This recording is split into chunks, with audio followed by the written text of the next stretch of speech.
Hello students, polytechnic Libre learning में आप सभी का स्वागत है। तो बच्चों, नेशनल वाटर डेवलपमेंट एजेंसी, जिसे हम शॉर्ट में NWDA के नाम से जानते हैं, यह भारत सरकार के जल शक्ति मंत्रालय के अंतर्गत एक ऑटोनॉमस संगठन है।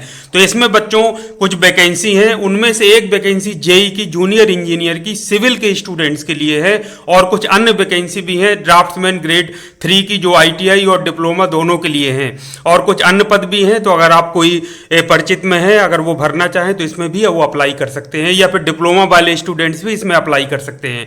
तो नेम ऑफ पोस्ट क्या है, कौन कौन से किसमें कितने पद हैं, पे लेवल क्या है, ये जल्दी से हम ये टेबल देख लेते हैं। तो जूनियर इंजीनियर सिविल का जो लेवल 6 है, 35,400 बेसिक से प्रारंभ होगा, 1,12,400 तक जो जाता है, ये रेंज है। इसमें DA वगैरह जोड़ के 50-60 हज़ार के लगभग वेतन मिल सकता है जगह के आधार पर। इसमें टोटल जो वैकेंसी है वो 13 वैकेंसी है। एज इसमें 18 से 27 साल होना चाहिए। इसी तरह से जूनियर अकाउंट्स ऑफिसर है, इसका भी सेम लेवल है, 35,400 से 1,12,400। इसमें सिर्फ एक पद है, 21 से 30 साल एज। इसी तरह से ड्राफ्ट्समैन ग्रेड 3 का है, ये लेवल 4 में आता है, 25,500 से 81,100 तक है। इसमें टोटल 6 पद हैं। अपर डिवीजन क्लर्क लेवल 4 में आता है, 25,500 से 81,100, टोटल 7 पद हैं, 18 से 27 साल उम्र। स्टेनोग्राफर ग्रेड 2 का लेवल 4 है और इसके टोटल 9 पद हैं। लोअर डिवीजन क्लर्क के लेवल 2 है, 19,900 से 63,200, और इसमें जो पद हैं वो 4 हैं, 18 से 27 साल उम्र इसमें होनी चाहिए। जूनियर इंजीनियर सिविल की बात कर लें, जो कि हम मेन फोकस कर रहे हैं पॉलीटेक्निक डिप्लोमा के स्टूडेंट्स के लिए, तो इसमें डिप्लोमा इन सिविल इंजीनियरिंग और इक्विवेलेंट होना चाहिए किसी मान्यता प्राप्त यूनिवर्सिटी से या फिर उसके AICT वगैरह से, जो भी मान्यता प्राप्त संस्थान है उससे सिविल इंजीनियरिंग में होना चाहिए। ये एसेंशियल है, यानी ये होना ही चाहिए। डिजायरेबल क्या है, अगर किसी बच्चे ने डिप्लोमा के बाद BTech कर लिया है तो वो और अच्छा है। तो इसमें लिखा है डिग्री इन सिविल इंजीनियरिंग और equivalent from a recognised university और इक्विवेलेंट। तो ये डिजायरेबल है, अगर कोई बच्चा ऐसा है तो उसके लिए और अच्छा है, कोई दिक्कत नहीं है। इसी तरह से जूनियर अकाउंट्स ऑफिसर के लिए कह रहे हैं कॉमर्स में डिग्री होना चाहिए मान्यता प्राप्त संस्थान से, और ये सब होना चाहिए। ड्राफ्ट्समैन ग्रेड 3 का देख लेते हैं, ITI सर्टिफिकेट हो या फिर डिप्लोमा हो ड्राफ्ट्समैनशिप में सिविल से फ्रॉम ए रिकॉग्नाइज्ड यूनिवर्सिटी या फिर इंस्टीट्यूशन से। अपर डिवीजन क्लर्क में डिग्री होना चाहिए मान्यता प्राप्त यूनिवर्सिटी से, और इसमें कंप्यूटर से नॉलेज से संबंधित knowledge, MS Word, Office, Excel, PowerPoint, ये सब होना चाहिए। इंटरनेट का ज्ञान। स्टेनोग्राफर ग्रेड 2 में 12th पास होना चाहिए किसी मान्यता प्राप्त बोर्ड या यूनिवर्सिटी से। इसमें स्किल शॉर्ट हैंड होना चाहिए। टेस्ट भी लिया जाएगा, स्पीड टेस्ट होगा 80 वर्ड्स पर मिनट का। लोअर डिवीजन क्लर्क में भी 12th पास चल जाएगा।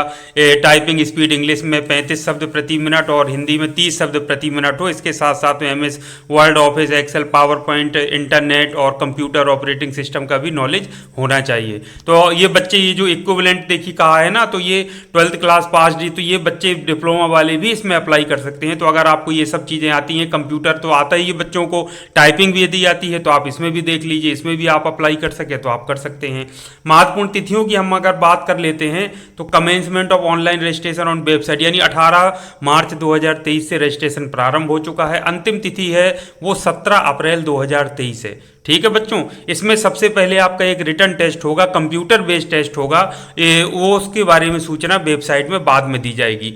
अब फीस की बात करते हैं, आवेदन शुल्क कितना है, तो इसमें 890 रुपये फीस है, प्लस GST इसमें देनी पड़ेगी और बैंक चार्ज भी देना पड़ेगा जनरल, OBC और EWS कैटेगरी को। यदि SC ST या PWBD कैंडिडेट है तो वो 550 plus GST plus bank charges देने पड़ेंगे। तो इस तरह से ये फीस है।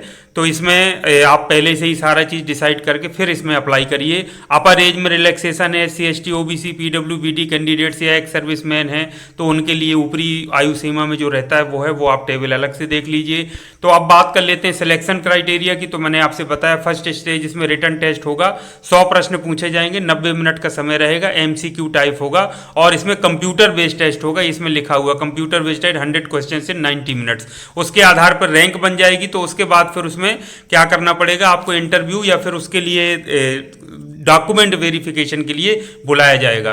देखिए इसमें लिखा हुआ है, ये है विल बी इनवाइटेड, ये है shortlisted candidates will be invited for document verification in original if the candidate fails to appear for original documents on time, date and time. अगर कोई निर्धारित तिथि और समय बताया गया उसमें कोई यदि नहीं आता है तो उसको रिजेक्ट कर दिया जाएगा और फिर से उसको टेस्ट में बैठना पड़ेगा। तो यहाँ पर बहुत सिंपल प्रोसेस है, सीधे अगर आपका सिलेक्शन हो जाता है और रिटन टेस्ट में, तो रिटन टेस्ट के बाद आप सीधे डॉक्यूमेंट वेरिफिकेशन वेरिफिकेशन के लिए चले जाइए, जो भी डेट और टाइम बताया जाए। बड़ी एक महत्वपूर्ण चीज़ ये है कि जो भी अपना ईमेल आप दीजिए वो एक्टिव दीजिए, मोबाइल नंबर एक्टिव दीजिए, ताकि सभी चीज़ें यदि ऑनलाइन आपको बताई जाती हैं, आपके मेल पर आती हैं, तो समय पर आपको प्राप्त होती रहें। और बाकी सब चीज़ें आप खुद भी पढ़ सकते हैं। इसमें ये nwda.gov.in ये वेबसाइट है, इसी के थ्रू आपको अप्लाई करना है। ये विज्ञापन जो आप पढ़ रहे हैं ये भी उसी में दिया है, आप डाउनलोड करके एक बार डिटेल में जरूर पढ़ लीजिए, उसके बाद ही अप्लाई करिए। तो आपको शुभकामनाएं हैं मेरी। जो भी संबंधित बच्चे हैं जो अप्लाई कर सकते हैं उनको जरूर अप्लाई कर देना चाहिए और समय रहते अप्लाई कर दीजिए। शुभकामनाओं सहित आज के इस वीडियो को यहीं समाप्त करता हूं। Thank you very much. आप सभी का दिन शुभ हो।